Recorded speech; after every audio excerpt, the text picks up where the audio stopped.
quem são as pessoas LGBTs idosas, onde elas estão, quem está cuidando dessas questões, quem está falando para essas questões. A Eternamente Sou nasce pela necessidade de cuidado psicossocial das velhices LGBT. São pessoas cuja invisibilidade é muito grande. Ela passa uma vida sendo quem ela é. Quando ela fica velha, ela só é velha. Então ela perde todas as suas características e passa a fazer parte de um grupo cujo capital diz que não produz e não reproduz, então não serve mais para a sociedade como um todo. Nós no Brasil, há 20, 25 anos atrás, ninguém falava em velhice, muito menos em velhice LGBT. Para que essas pessoas existam, apareçam, convivam, tenham um apoio psicológico, nós temos psicólogos trabalhando, nós temos departamento jurídico, a gente tem várias atividades dentro do Eternamente Sou, para que as pessoas tenham uma velhice social e psicologicamente boa ou dentro do razoável, né?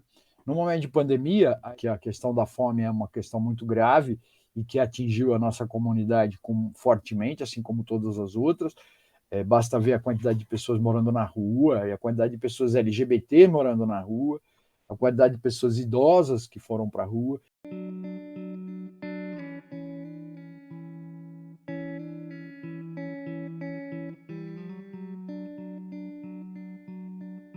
Nesse momento surgiu a necessidade e nós fomos atrás de parceria e hoje a gente distribui cestas básicas para uma média de 50 pessoas, que não é muito, mas são as pessoas que nós procuramos, são as pessoas nossas assistidas. Houve também necessidade de auxílio, aluguel, gás, conta de telefone.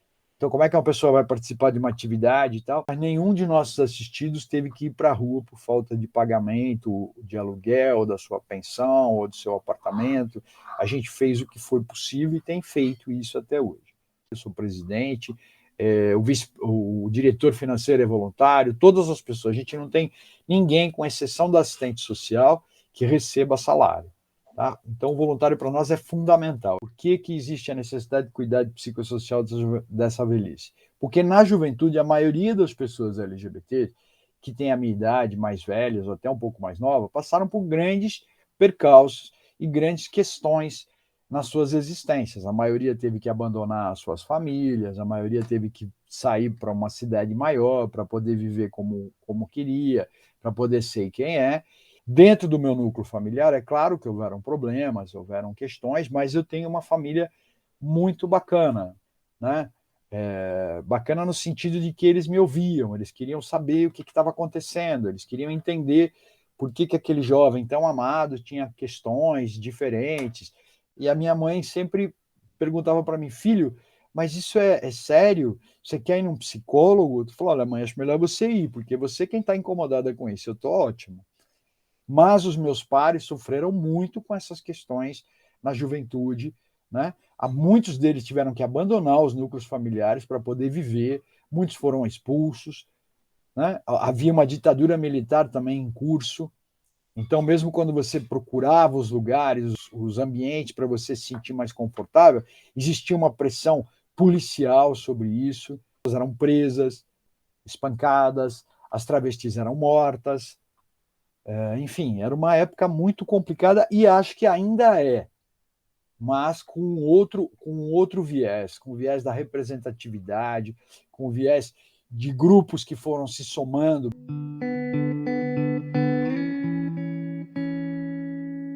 Eu sempre admirava muito mais a princesa do que o príncipe. Eu sempre achava os homens assim meio bobos em tudo que eu via, filminho. Depois tinha uns programinhas de televisão de 1950, borrachinha, eu já estou com 65 anos, que os meninos sempre eram bobos. E na escola eu sempre fui a primeira da turma, então também eu era exemplo. E essa coisa de eu ser exemplo me levou muito a perceber que as mulheres tinham que ser exemplo, não era só eu. E daí eu comecei a prestar mais atenção nas mulheres. Os homens, para mim, eram bonequinhos feitos em série. Eu quero te namorar. Quando a gente crescer, vamos namorar. Meu Deus, tanta coisa para fazer na vida. Mas tenho grandes amigos e tive muitos amigos, mas não adiantou. Eu percebi que o interesse não era só por causa de ser, das mulheres serem mais inteligentes, mais tudo, quando veio essa parte de namoro, né? Chega assim, isso chega muito novinho. Tava ter o primeiro menino que eu disse não, eu devia ter 8 para 9 anos. Era aquela coisinha de escola, de brincadeirinha, de ai, vamos ser namorado. Eu não. E me descobri realmente foi quando eu me apaixonei por uma amiga minha de escola. Falei lá em casa. Claro que isso foi um terror para a família. Assim. E assim, a minha mãe não aceitava porque ela tinha medo de eu sofrer, porque ela falou, é uma vida muito sofrida, você é uma mulher belíssima, inteligentíssima, eu não estou entendendo isso. Era bem diferente do que é hoje, mas eu consigo encontrar hoje as mesmas reflexões negativas, os mesmos modus operandi de famílias que oprimem os seus filhos, que não ouvem, que colocam para fora. Isso continua acontecendo. Eu começo a participar desse universo em 1977, na vigência ainda da ditadura militar. Eu era muito jovem, adolescente, mas eu era muito atrevido. E começo a ir para a rua, a conversar com as pessoas, a me encontrar com elas. E São Paulo, aqui o centro de São Paulo e a capital, teve um momento de grande repressão nos locais onde as pessoas gays, lésbicas e travestis, principalmente, frequentavam, que era o centro da cidade, que é o Largo do Arocho e tal, e eu estava lá. Eu não cheguei a ser preso porque eu saí correndo, mas os meus pares eram presos, levados para a delegacia. Conversando com algumas pessoas na época que estavam presas, é que eu fui abrindo mais e mais os meus olhos e vendo que a vida não era o que os jornais estavam trazendo, que era muito mais e muito pior. Que as travestis e as prostitutas fizeram no centro de São Paulo, porque elas eram presas, eram espancadas, eram o diabo, e resolveram fazer uma passeata. Inclusive, tinha uma coisa engraçada que tinha uma travesti que olhava para mim, eu era muito menino, cabeludo, né? Falava, sai daqui, menino, que o povo vai te matar. Era muito engraçado e muito terrível, né? Porque eu me lembro disso com graça, porque ela foi muito protetora comigo. Eu fiquei do lado dela, inclusive. E saí fora, porque eu vi que também não era meu lugar ali. Eu só queria fazer volume, mas participei e em algum momento eu saí da rua, né? Fiquei com medo, fiquei mesmo.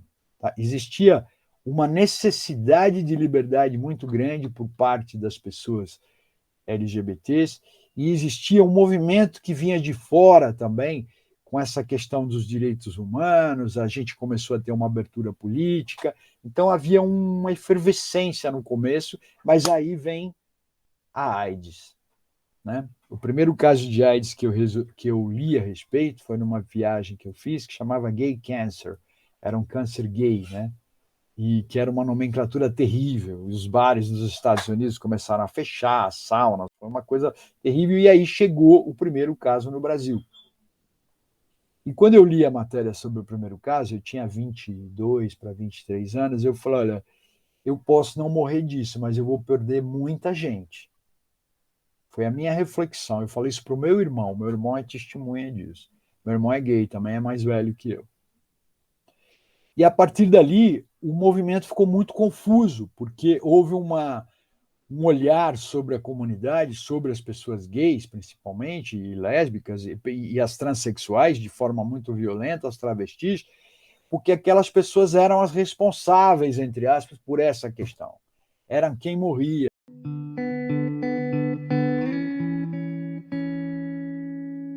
Cuidar de saúde, no momento de saúde, no local de saúde pública, no saúde privada.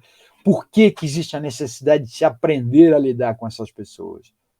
Como é que você acolhe uma pessoa que chega num hospital ou num posto de saúde? Ah, mas é tudo igual. Não é tudo igual. Se você cometer um pequeno deslize com uma pessoa LGBT, como, por exemplo, ignorar que do lado dela tem um parceiro que foi acompanhá-lo, se você ignorar, continuar tratando as relações LGBTs da forma como as pessoas tratam, você vai afastar essa pessoa, você vai fazer com que ela não tenha aderência aos tratamentos. Enfim, era o pecado, era o castigo de Deus. Então, você imagina para uma população que já vinha sofrendo na sua infância e adolescência por ser gay, por ser lésbica, por ser trans, e aí você ainda vem a culpa sobre uma doença que você não é responsável, né? Sobre uma doença sexualmente transmissível e fatal. Foi uma década muito, muito difícil. Em 1990, eu perdi 6 amigos, de um ano só. Eu sabia o preço do caixão, quanto custava para enterrar alguém. Eu mesmo sou soro positivo há 34 anos já, eu descobri o HIV em 1987 e foi um drama, porque naquela época que eu descobri, eu tinha acabado de perder meu parceiro, eu fiquei viúvo, ele morreu de AIDS, e aquela época foi muito complicada, porque você não sabia o que ia acontecer no dia seguinte, quanto tempo que eu ia durar. E estou aqui até hoje, né, gente, para contar a história. 34 anos já se foram, então, mas eu me considero uma pessoa de muita sorte, também fiz muita coisa para poder chegar aqui, mas nunca adoeci. Então eu tenho muita sorte e acho que alguém ia ter que ficar para contar a história. Ficamos algumas pessoas aqui para contar essa história, né? Essa é uma história muito difícil. A gente via as pessoas muito jovens adoecerem e morrerem de forma muito, muito complicada. Quando veio a medicação, que era o AZT era um remédio que eu fui para os Estados Unidos, eu estudei isso lá antes do AZT vir para o Brasil, e ele tinha uma curva de qualidade que melhorava um pouco a saúde, a questão da imunologia, mas o trajeto final daquela pessoa, a parte que ia chegar na morte e morrer, era muito complicada. A pessoa que tomava AZT tinha 300 coisas ruins, morria de forma muito dramática, ao passo que as que não tomavam, às vezes, tinham uma morte mais tranquila. Então, era quase que escolher como é que eu quero morrer. Eu só fui tomar droga em 1997, depois do aparecimento do coquetel, eu consegui sobreviver sem isso, enfim. Mas eu não queria trazer isso para mim, eu queria que isso ficasse como... isso é um marco. Eu tenho um filho de 16 anos, que é adotivo também. E eu falo que o meu filho me ensina muito mais do que eu a ele. Mas o ensino dele não é didático. O ensino dele é aquele que ele traz da rua, dos amigos, que ele vai falando com relação ele, claro que sabe que tem um pai homossexual, tem um pai soro positivo. Aqui em casa a gente trabalha na verdade, mas isso não tem nenhum impacto sobre ele. A nossa relação é muito pacífica, muito boa, muito feliz. Ele se chama Gabriel. Foi muito lindo, porque assim, eu adotei primeiro a Janaína. Tá, são filhas, eu vou logo, meus filhos são filhos todos de uma mesma amiga minha, que era irmã de uma pessoa com a qual eu fui casada. E essa amiga minha teve o marido assassinado. E aí eu adotei uma filha dela, depois eu adotei o menino, porque ela teria que trabalhar, ela não teria como cuidar das crianças. Então, primeiro eu adotei Janaína, depois eu adotei Galego. E aí, muito tempo depois, acho que uns 2 ou 3 anos, ela teve Rafaela, que ficou comigo também. E as crianças sempre lidaram com a família biológica, sempre souberam da minha orientação sexual, sempre conviveram de boas com os meus amigos e amigas também, sem imposições. E assim, eles é que escolhiam a roupa deles, eles é que escolhiam como é que eles iam para a escola. A educação deles eu dei de uma forma que eu gostaria que fosse igual à minha.